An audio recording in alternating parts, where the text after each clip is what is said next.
Welcome back to Auto Review Pro, where we don't just look at cars, we decode what they mean in the real world of luxury, engineering, and ownership.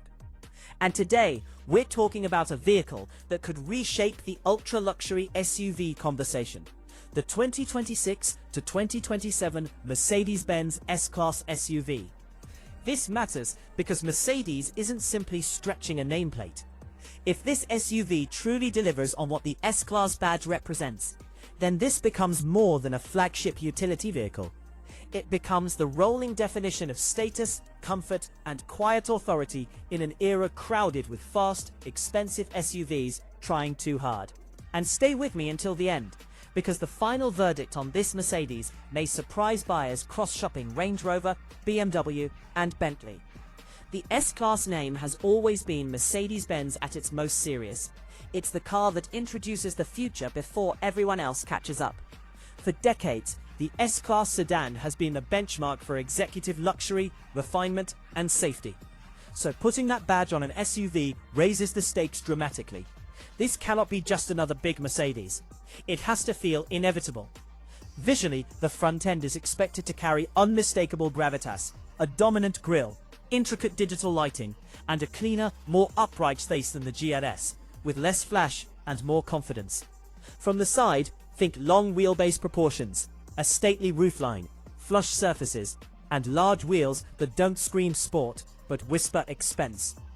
Around the rear, Mercedes will likely go for slim horizontal taillights, a broad tailgate, and restrained chrome detailing. The goal here isn't aggression, it's presence. Under the skin, expect a range centered around electrified 6- and 8-cylinder powertrains. A turbocharged inline-6 with mild hybrid assistance could start somewhere around 440 horsepower, while an upper-spec V8 variant may push beyond 550 horsepower, with torque comfortably above 550 pound-feet. A 9-speed automatic and 4-matic all-wheel drive are almost guaranteed, and the suspension should be where this SUV earns its badge.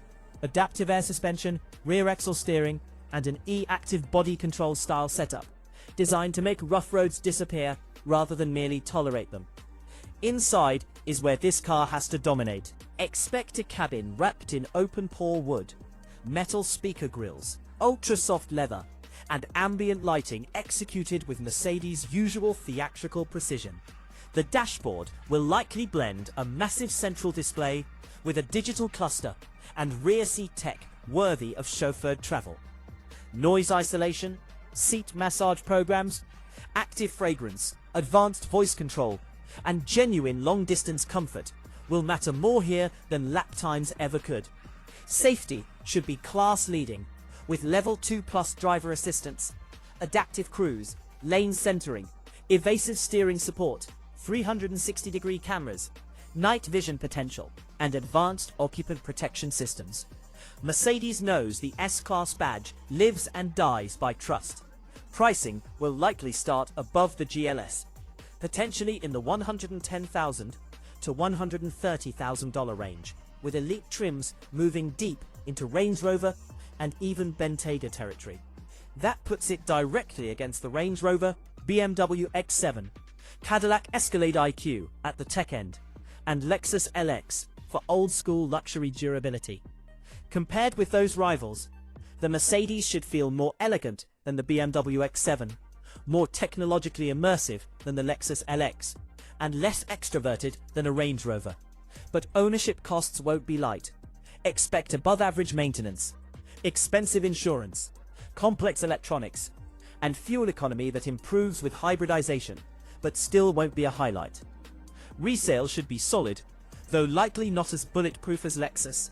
The pros are obvious: presence, comfort, advanced tech, and real flagship identity.